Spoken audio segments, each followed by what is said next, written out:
ಆತ್ಮೀಯ H16 news ಅರ್ಥಾತ್ ಹೇ ಸೀತಾರಾಮಗೆ ಸ್ವಾಗತ. ನಾನು ನಿಮ್ಮ MI ಅಥವಾ ಮಲ್ಲಪ್ಪ ಜೋತಾವಾರ್. ಆದ್ಮೇಲೆ ಈಗ ತಾವು ದಿನ ಸುದ್ದಿಗಳನ್ನ ಅದರ ಜೊತೆಗೆ ವಿಶೇಷತೆಗಳನ್ನ ನೋಡ್ತಾ ಹೋಗಿ ವಿಶೇಷ ಈ ಮೊದಲನೇ ಸುದ್ದಿಯನ್ನು ನೋಡಿ.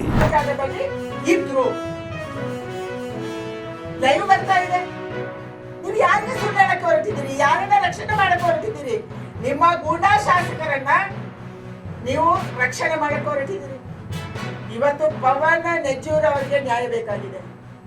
ರಾಜ್ಯದ ಪೊಲೀಸ್ ಅಧಿಕಾರಿಗಳ, ರಾಜ್ಯದ ಇತರ ಅಧಿಕಾರಿಗಳ, ರೆವಿನ್ಯೂ ಅಧಿಕಾರಿಗಳ ನೈತಿಕ ಬಲ ಕುಗ್ತಾ ಇದೆ. ಬಳ್ಳಾರಿಯನ್ನು ಏನ್ ಮಾಡಕ್ಕೆ ಹೊರಟಿದ್ದೀರಿ? ಜಮೀರ್ ಖಾನ್ ಅವರೇ, ನೀವು ಏನ್ ಮಾಡಕ್ಕೆ ಹೊರಟಿದ್ದೀರಿ? ದಯಮಾಡಿ ಇಂಥ ಅಧಿಕಾರಿಗಳನ್ನು ಬಲಿ ಪಡೆದನ್ನು ನೀವು ಮೊದಲು ನಿಲ್ಲಿಸಿ. ಪವನ್ ನೆಜ್ಜೂರ್ ಅವರ ಸಸ್ಪೆನ್ಷನ್ಗೆ ಸರ್ಕಾರ ಇವತ್ತು ಉತ್ತರ ಕೊಡಬೇಕು. ಪವನ್ ನೆಜ್ಜೂರ್ ಅವರ ಆತ್ಮಹತ್ಯೆಗೆ, ಇವತ್ತು ಆತ್ಮಹತ್ಯೆಯ ಪ್ರಕರಣಕ್ಕೆ, ಅವರ ಪ್ರಯತ್ನಕ್ಕೆ ಸರ್ಕಾರ ಉತ್ತರ ಕೊಡಬೇಕು. ಪವನ್ ನೆಜ್ಜೂರ್ ಅವರ ಡೆತ್ ನೋಟು ಅದರಲ್ಲಿ ಏನಿದೆ ಇದನ್ನ ಬಹಿರಂಗಗೊಳಿಸಬೇಕು. ಯಾವ ಅಧಿಕಾರಿಗಳು ಇದರಲ್ಲಿ ಶಾಮೀಲಾಗಿದ್ದಾರೆ, ಯಾರ ಹೆಸರನ್ನು ಅವರು ಬರೆದಿಟ್ಟಿದ್ದಾರೆ, ಇದು ಆಚೆ ಬರಬೇಕು. ನಿನ್ನೆ ಮುಖ್ಯಮಂತ್ರಿಗಳು ಭರತ್ ರೆಡ್ಡಿ ಅಂತ ಒಬ್ಬ ವ್ಯಕ್ತಿ ಜೊತೆ ಕೂತ್ಕೊಂಡು ಆ FIR ಆಗಿದೆ ಅವರ ಮೇಲೆ, FIR ಆದವರ ಜೊತೆ ನೀವು ಹೆಂಗ್ ಕೂತ್ಕೊಂಡ್ರಿ? ಇದಕ್ಕೆ ಉತ್ತರ ಕೊಡುವವರು ಯಾರು? ಅಪರಾಧಿಗಳ ಜೊತೆ ಕೂತ್ಕೊಂತೀರಿ, ಮತ್ತೆ ನ್ಯಾಯ ಹೆಂಗ್ ಸಿಗುತ್ತೆ?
ಅವರೆಕಾಯಿ ಮೇಳ ಮಾಡ್ತಾ ಇದ್ದಾರೆ.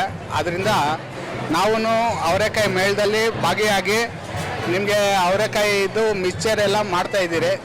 ಎಲ್ಲರೂ ಒಳ್ಳೆ ರೆಸ್ಪಾನ್ಸ್ ಕೊಟ್ಟಿದ್ದಕ್ಕೆ ಧನ್ಯವಾದಗಳು. ನಿಮಗೆ ಗೋಡಂಬಿ ಅವರೆಕಾಯಿ ಸಿಗುತ್ತೆ, ಕಾಂಗ್ರೆಸ್ ಅವರೆಕಾಯಿ ಸಿಗುತ್ತೆ, ಬೆಳ್ಳುಳ್ಳಿ ಹಾಕಿ ಸ್ಪೆಷಲ್ ಆಗಿ ಅವರೆಕಾಯಿನ ನಾವು ಮಾಡಿದ್ದೀರಿ. ಇದುವರೆಗೂ ನಡೀತಿರಲಿಲ್ಲ ಅವರೆಕಾಯಿ ಮೇಳ. ಈ ವರ್ಷ ನಡೀತಾ ಇದೆ ಕೋಲಾರದಲ್ಲಿ KEB ಸಮುದಾಯ ಭವನದಲ್ಲಿ. ತುಂಬ ಚೆನ್ನಾಗಿ ಬರ್ತಾ ಇದೆ. ನಾವು ಕೂಡ ಬಂದಿದ್ದೀವಿ, ಎಲ್ಲ ಥರ ಸಿಹಿ ಖಾದ್ಯಗಳನ್ನ ತಿಂದಿವಿ. ತುಂಬ ಚೆನ್ನಾಗಿದೆ, ಹೋಳಿಗೆ ಚೆನ್ನಾಗಿದೆ, ಇಲ್ಲಿ ಪಕೋಡ ಚೆನ್ನಾಗಿದೆ, ಅವರೆಕಾಯಿ ಪಕೋಡ, ಅವರೆಕಾಯಿ ರೈಸು ಚೆನ್ನಾಗಿದೆ. ತುಂಬ ಚೆನ್ನಾಗಿ ಬರ್ತಾ ಇದೆ. ಜನನೂ ಹಂಗೆ ರೆಸ್ಪಾನ್ಸ್ ಮಾಡ್ತಾರೆ, ತುಂಬ ಕಾತುರದಿಂದ ಇದ್ದಾರೆ. ಇನ್ನೂ ಐಟಮ್ಸ್ ಯಾವ ರೀತಿ ಕೊಡ್ಬೋದು, ಯಾವ ರೀತಿ ತಗೋಬೋದು ನಾವು ಅಂತ. ಬಟ್ ನಮ್ಮ ಕೈಲಿ ಅಷ್ಟು ಐಟಮ್ ಕೊಡೋಕ್ಕಾಗದಿರಿದ್ರು ನಮ್ಮಲ್ಲಿ ಹಲ್ವಾ ಫೇಮಸ್ ಇದೆ. ಈಗ ಹಲ್ವಾ, ಜಾಮೂನು, ಅವರೇ ಬೇಳೆ ಜಾಮೂನು, ಅವರೇ ಬೇಳೆ ಒಬ್ಬಟ್ಟು ಎಲ್ಲ ಸ್ವಲ್ಪ ಮಿಕ್ಸರು ಎಲ್ಲ ಫೇಮಸ್ ಇದೆ. ಅದರಿಂದ ನಮಗೆ ಜಾಸ್ತಿ ಹೋಗ್ತಾ ಇರೋದು ಹಲ್ವಾನೇ. ಕೋಲಾರಲ್ಲಿ ಅವರೆಕಾಯಿ ಮೇಳ ನಡೀತಾ ಇದೆ. ತುಂಬ ಖಾದ್ಯಗಳು ಎಲ್ಲ ಇದೆ, ಚೆನ್ನಾಗಿದೆ. ಅವರೆಕಾಯಿ ಸೊಗಡು ಬಂದಿರೋದ್ರಿಂದ ಇವಾಗ ಅವರೆಕಾಯಿ ಕಾಲ ಆದ್ರಿಂದ ಚೆನ್ನಾಗಿ ಅವರೆಕಾಯಿ ಮೇಳ ಎಲ್ಲ ಚೆನ್ನಾಗಿ ನಡೀತಾ ಇದೆ. ತುಂಬ ಖಾದ್ಯಗಳಿದೆ, ರುಚಿಯಾಗಿದೆ.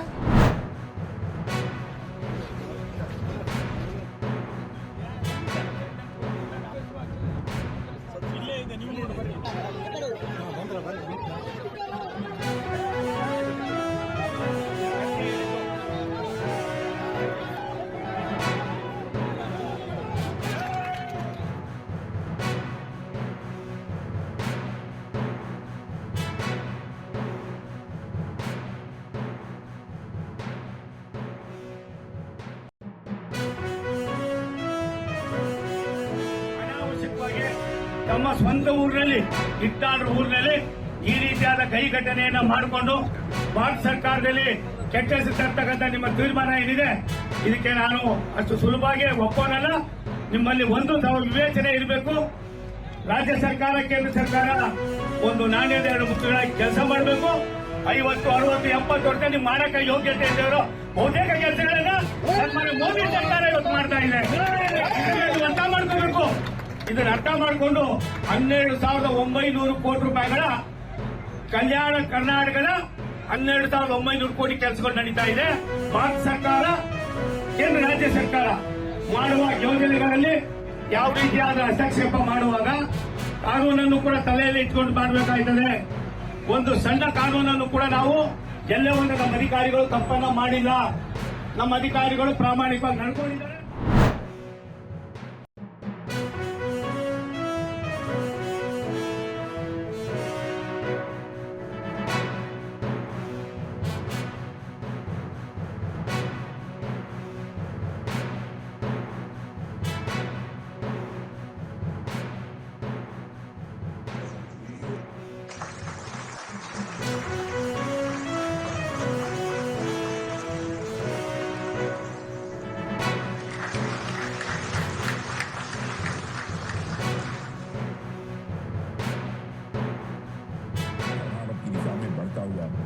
एक मजबूत कदम है।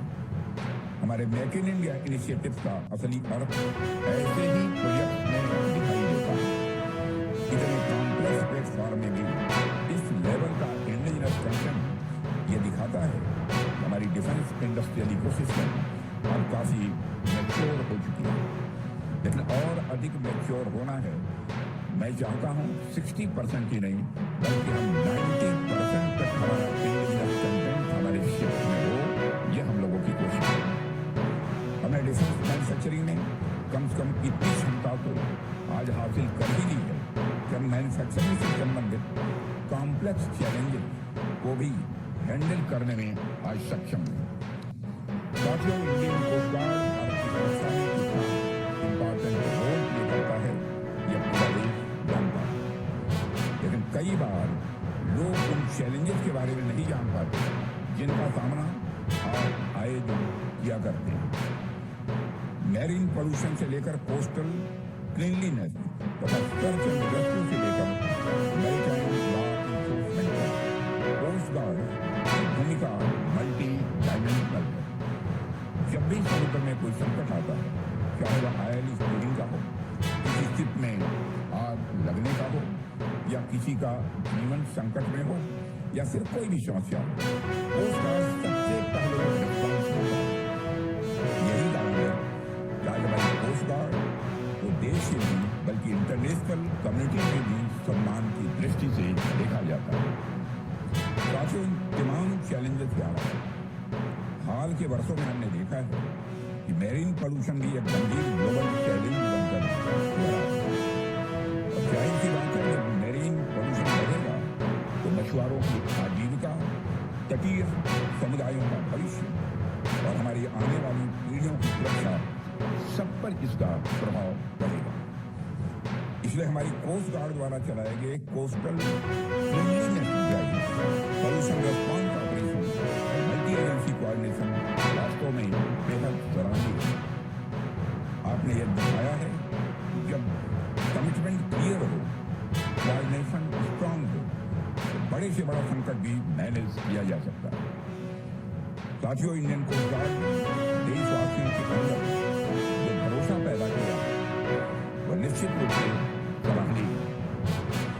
इसने हमारे किसानों के अंदर भरोसा पैदा किया है, हमारे मछुआरों के अंदर बीच में भरोसा पैदा किया है। सब निश्चिंत होकर अपना काम करते रहते हैं, जो भी होगा इंडियन कोस्ट गार्ड देखेगा। साथियों, इसके अतिरिक्त हमारे कोस्ट गार्ड ने हमारे दुश्मनों के अंदर भी यह भाव पैदा किया। वह भाव इस बात का है कि गलती से भी अगर आंख उठाकर भारत की और समुद्री सीमा की ओर कोई देखेगा तो इंडियन कोस्ट गार्ड इसे देखने लायक नहीं छोड़ेगा। साथियों, आपके इस प्रयास के कारण भारत के तटीय इलाकों से दुश्मन अब कोई मिस एडवेंचर की कोशिश भी नहीं करता है। ತಾವೆಲ್ಲ ಇಲ್ಲಿವರೆಗೆ ಸುದ್ದಿಗಳನ್ನು ನೋಡಿದಿರಿ, ಜೊತೆಗೆ ವಿಶೇಷ ಘಟನೆಗಳನ್ನು ಸಹ ನೋಡಿದಿರಿ. ಅದು ನಿಮಗೇನು ಅನ್ನಿಸ್ತು? ನಿಮಗೆ ಲೈಕ್ ಮಾಡಿರಿ, ಶೇರ್ ಮಾಡಿರಿ, ಕಾಮೆಂಟ್ ಮಾಡಿರಿ, ಜೊತೆಗೆ ಸಬ್ಸ್ಕ್ರೈಬ್ ನಿಲ್ಲಿಸ್ಬೇಡ್ರಿ. H16 ನ್ಯೂಸ್ ಅರ್ಥಾತ್ ಸೀತಾರಾಮ್ ಸತ್ಯದ ಕೈಗನ್ನಡಿ ವಂದನೆಗಳು.